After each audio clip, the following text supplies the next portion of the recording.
जय जगन्नाथ नमस्कार।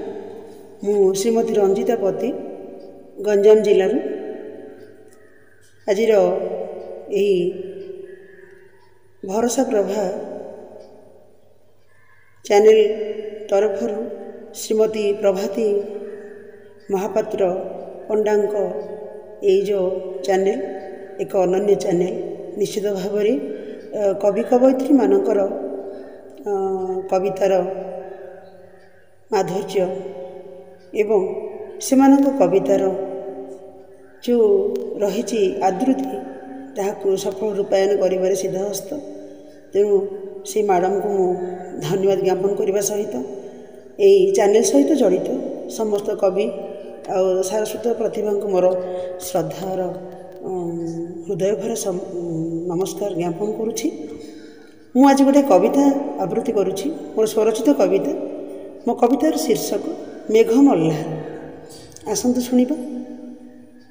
मेघ मेदुरीत श्रावण आकाशे मेघ मल्हार तोली छम छम नाची आसई श्रावणी प्रीति बिंदु धार ढाली।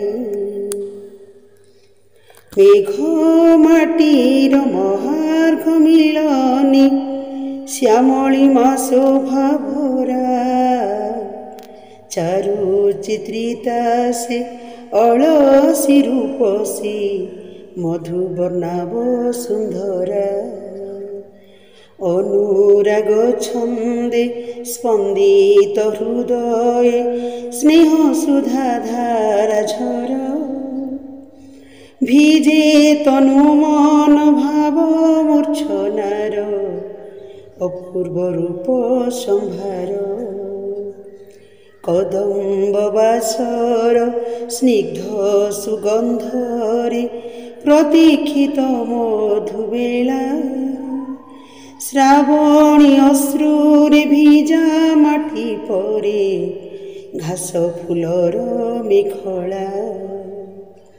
तृषिता वसुधा हुए पल्लविता निशब्द वेगधारी तनु तृष्णातार हुए प्रशमित मेघ मल्हार सुए तृषिता वसुधा हुए पल्लविता निशब्द वेगधारी तनु तृष्णातार हुए प्रशमित मेघ मल्हार सुरे। धन्यवाद। जय जगन्नाथ।